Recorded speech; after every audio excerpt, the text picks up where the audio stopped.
तो आपको क्या होता हुआ नज़र आ रहा है कि जनवरी में शिबली फराज वाली बात पूरी होगी या मरियम नवाज वाली? देखिए मेरे ख्याल में it's too early to tell right now, क्योंकि मुझे लगता है कि अभी ये जो वनडे मैच है इसके अभी सिर्फ पहले 5-10 ओवर चल रहे हैं। अभी काफ़ी मैच पड़ा हुआ है, पहली इनिंग के बल्कि 5-10 ओवर चल रहे हैं, अभी बहुत दूर है अभी कोई मंजिल। ये तो हकीकत है कि हुकूमत से लोगों की एक बहुत बड़ी तादाद परेशान है, उनको ये लगता है कि महंगाई पे काबू नहीं पाया जा रहा, इनसे हुक्मरानी नहीं हो रही।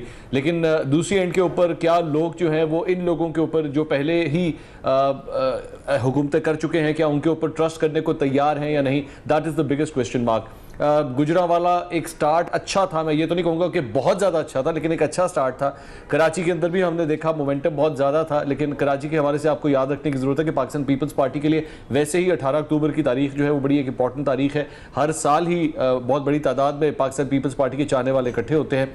कोयटा के अंदर भी जो कल जलसा होने जा रहा है, आई एम एक्सपेक्टिंग कि काफ़ी ह्यूज नंबर वहाँ पे भी आएगा, क्योंकि जारी बात है जो 11 रुकनी ये इत्तेहाद है उसके अंदर एक बहुत बड़ी तादाद जो है वो बलूचिस्तान की उस पश्तून बेल्ट से भी ताल्लुक़ रखती है, जिनके चाहने वाले वहाँ पे ज़रूर आएंगे। बट हैविंग सेड दैट, सवाल पैदा होता है कि क्या हुकूमत जो है वो जिस किस्म की गलतियां कर रही है, पिछले एक हफ्ते के अंदर हमने जो देखा कैप्टन सफदर का मामला है, उसके बाद आज अली इमरान जो एक जर्नलिस्ट हैं वो मिसिंग हैं इस वक्त, इस किस्म की जो चीज़ें हैं ये हुकूमत के लिए बड़ा एक बहुत बड़ा ब्लैक मार्क साबित हो सकती हैं। हुकूमतें जो है वो इसकी वजह से हिल जाती हैं। अगर इस किस्म के बैड पीआर्स आती रही हुकूमत के लिए तो मेरे ख्याल में फिर अपोजिशन का काम आसान होना शुरू हो जाएगा और हुकूमत के लिए मुश्किल दिन जो है वो आना शुरू हो जाएंगे। But I think still it's a long way to गो।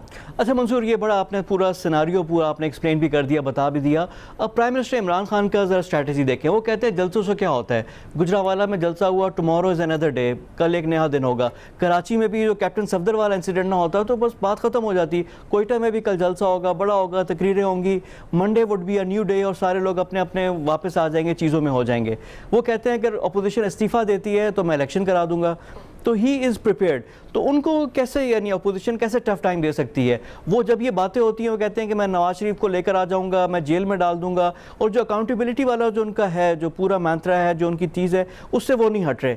तो उनकी जो स्ट्रैटेजी है उनको कैसे आप एनालाइज कर रहे हैं? देखिए, जहाँ तक अकाउंटेबिलिटी के इस मंत्रा की ताल्लुक है, उसमें सबसे बड़ा फॉल्ट ही मेरे ख्याल में इस गवर्नमेंट के साथ यही रहा है कि आपने अकाउंटेबिलिटी के नाम पे वोट लिए, आपने ये कहा कि मैं आऊँगा और मैं इन लोगों का एहतसाब करूँगा, लेकिन हकीकत यह है कि जिस तरह की अकाउंटेबिलिटी की गई वो अकाउंटेबिलिटी कम और पोलिटिकल विक्टिमाइजेशन जो है वो ज़्यादा नजर आना शुरू हो गई। इस तरह लगा कि जैसे आप सिर्फ और सिर्फ अपोजिशन को टारगेट कर रहे हैं, अपने लोगों के लिए वो सख्तियाँ नहीं हैं जो अपोजिशन के लिए। और शेख रशीद अहमद साहब जो है वो ऑन रिकॉर्ड एक इंटरव्यू के अंदर कह चुके हैं कि जनाब हुकूमत की तरफ अकाउंटेबिलिटी थोड़ी होती है, जिन्होंने अपोजिशन के बेंचों पर बैठना होता है, टफ टाइम तो उनके लिए स्टार्ट होता है। तो अगर इस बेसिस के ऊपर आपकी अकाउंटेबिलिटी चल रही है और उसके बाद ख्वाजा साद रफीक का जो सुप्रीम कोर्ट का फैसला है, अगर आप उसको उठा के देख लें, वहां पे नैब की कारकर्दगी के हवाले से जो रिमार्क्स आते हैं, इस्लामाबाद हाई कोर्ट नैब की कारकर्दगी के हवाले से जो रिमार्क्स देता है, वो सब कुछ ये बताता है कि हुकूमत की अकाउंटेबिलिटी ड्राइव कहीं नहीं जा रही। और जिस तरह लोगों ने सोचा हुआ था कि जनाब ये आएंगे, नवाज शरीफ से पैसा निकलवाएंगे, रायविंड के महल खत्म होंगे और उसके बाद एवरीथिंग विल बी हंकी डोरी, उन पैसों से जो है वो पाकिस्तान तरक्की करना शुरू करेगा, ये एक पूरी थीम थी जो इमरान खान साहब ने बिल्ड की थी, लेकिन वो हमें करीब करीब कहीं भी नजर नहीं आ रहा। अब दैट्स द प्रॉब्लम कि जब आप इतना बड़ा एक गैम्बल लेते हैं कि जनाब मैं ये कर दूंगा जैसे ही मैं आया, और जब आप वो नहीं कर पाते तो लोगों का ट्रस्ट डेफिसिट आना शुरू हो जाता है, लोग आपकी बात पे यकीन नहीं करते। अच्छा, आप जब ये उनको कहने की कोशिश करते हैं जनाब बिजली महंगी है पिछलों की वजह से, आटा महंगा है पिछलों की वजह से, शुगर महंगी है पिछलों की वजह से, लोग इस बात को ट्रस्ट करना छोड़ देते हैं। तो खान साहब के लिए the time is running out, almost he is near his half way mark now. Mid term जो है उनका गुजर गया है, और आपको पता है कि हुकूमतें जब आधा टेन्योर गुजार लेती हैं तो अगला जो 50% जो हाफ होता है वो हुकूमत के लिए और टफ होना शुरू हो जाता है, आप और ज्यादा बदनाम होना शुरू हो जाते हैं, टफ डिसीजंस लेना आपके लिए मुश्किल हो जाता है। तो मेरे ख्याल में इमरान खान साहब के लिए टाइम बहुत कम है, और अगर उसके अंदर कोई मिरेकल हो जाए, अगर उसके अंदर अपनी कारकर्दगी बेहतर कर लें, you never know, anything can happen. जी बिल्कुल। और जो मिड टर्म की आपने बात की, और अब इसके साथ साथ क्योंकि परफॉर्मेंस उनकी डिलीवरी है, क्योंकि they are in the government, फिर इनकम्बेंसी का फैक्टर भी होता है, लोग उससे भी ज़रा खाइफ होते हैं, और आखिरी साल तो बिल्कुल इलेक्शन की तैयारियां होती हैं। अब मंसूर आ जाते हैं जो अपोजिशन, ख़ासकर PMLN की स्ट्रैटेजी है, उन्होंने टारगेट कर दिया जो मियाँ नवाज शरीफ का जो था, जो बयानिया है, वो तो सबको ऑन बोर्ड लेने का, सबसे टक्कर लेने का। अब ये जब करेंगे तो एक सफ़े वाला जो है वो सफ़े में ज़्यादा मजबूत नहीं हो जाएंगे। तो ये क्या सोचकर उनकी ये प्लानिंग थी कि आकर सबको टेक ऑन करें एक ही हल्ले में। पहले ये था कि जी सिर्फ इमरान खान को, गवर्नमेंट को टारगेट करेंगे, उन्होंने आकर किसी को नहीं छोड़ा। उन्होंने आकर जजेस का भी नाम लिया, फौज का भी नाम ले लिया, जिसको जो होता था। मियाँ नवाज शरीफ ने नो होल्ड्स बार्ड, यानी वो वाली उन्होंने किस थी। अब ये उनकी पार्टी, उनका बयानिया ये बर्दाश्त कर पाएगी क्या, मुत्तहिद रहेगी, और ये चीज़ें आगे भी इसी तरह चलेंगी, और इसके पीछे लॉजिक क्या है? देखिए मेरे ख्याल में ये एक बड़ी मैं ये तो नहीं कहूँगा कि जो कुछ वो बेच रहे हैं या जो कुछ लोगों को बता रहे हैं वो बहुत कोई ज़बरदस्त चीज़ है, लेकिन सॉरी, लेकिन ये एक हकीकत है कि मार्केटिंग के पॉइंट ऑफ व्यू से जब एक एडवर्टाइजमेंट बनता है या कोई प्रोडक्ट मार्केट में आती है तो यही कहा जाता है कि जनाब वो यूनिक होनी चाहिए, वो मार्केट में पहले नहीं कभी आई होनी चाहिए। नवाज शरीफ साहब ने मेरे ख्याल में इसी मंत्रा को फॉलो किया है कि जनाब मैं एक ऐसी चीज़ सेल करूं जो आज तक 70 साल में कभी नहीं बेची गई। ढके छुपे अल्फाज में एस्टैब्लिशमेंट का नाम लिया गया है, जजेस के हवाले से भी बड़े ढके छुपे अल्फाज में कमेंट्स हमेशा दिए गए हैं, लेकिन खुल के आज तक कभी कोई नहीं आया। तो मेरे ख्याल में ये उन्होंने एक गैम्बल लिया है। लेकिन प्रॉब्लम इस गैम्बल के साथ ये है कि आपकी अपनी पार्टी के अंदर कई ऐसे लोग हैं जो दरअसल में इसी एस्टैब्लिशमेंट की सपोर्ट के साथ आज बड़े बड़े पॉलिटिशियंस बने हैं, बड़े बड़े लीडर्स बने हैं। हम सब जानते हैं वो कहां से, किस नर्सरी से निकल के आए हैं और किस तरह की उन्होंने पॉलिटिक्स की है। अब उनके डीएनए के अंदर जो है वो एस्टैब्लिशमेंट सपोर्ट के साथ ही हमेशा पॉलिटिक्स रही है।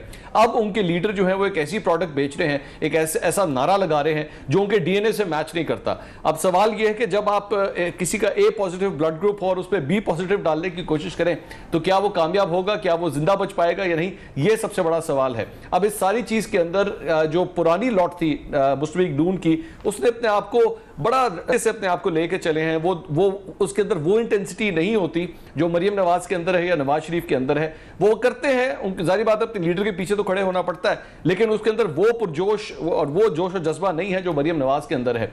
अब क्या मरियम नवाज और नवाज शरीफ इतने बड़े गैम्बल के साथ कामयाब हो पाएंगे या नहीं, मेरे ख्याल में वक्त डिसाइड करेगा। अच्छा मंसूर, एक स्टोरी है हमारे जो रिपोर्टर हैं अनवर रज़ा, जो पब्लिक न्यूज़ के, उन्होंने की है, और वो पार्लिमानी पार्टी का कल इजलास था, 84 में से 28 लोग थे। अंदर की खबर उन्होंने दी थी जिस पे मुस्लिम लीग नवाज़ की तरफ से बड़ा रिएक्शन आया, क्लैरिफिकेशन भी आई। उन्होंने कहा कि जी गलत है, हमारे रिपोर्टर अपनी स्टोरी पे स्टैंड कर रहे हैं। उनका ये था कि वहाँ पे ये था कि जो बयानिया है हमसे मशवरा नहीं किया जा रहा, हम पे इम्पोज किया जा रहा है। और वहाँ पे भी काफ़ी बातचीत हुई और लोगों ने मुख्तलिफ बातें कर रहे थे। फिर वही जो पहले जो बात होती है ना शीन और मीम की, तो वहाँ पे कुछ था।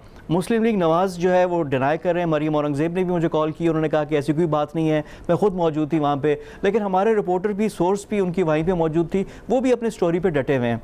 तो ये जो चीज़ है जो पार्टी के अंदर है, और अभी कोट लखपत जेल में भी आज शहबाज शरीफ मौजूद है, हमजा है, मुलाकातों का दिन था, सिर्फ फैमिली ही मुलाकात करने के लिए आई। तो ये आगे जाकर क्या कोई चीज़ इसमें है, कुछ जो बातें होती हैं उसमें कोई जान है? देखिए तो ये है कि रिजर्वेशंस हैं, ऐसी बात नहीं है। आपके रिपोर्टर ने जो स्टोरी दी है उसमें कुछ हद तक सदाकत है, क्योंकि मैं कोट कर देता हूं कि मुस्लिम लीग नून के टॉप 5 में से एक कम से कम ऐसे लीडर हैं जिनसे मेरी बात हुई है और वो कंफर्टेबल नहीं है।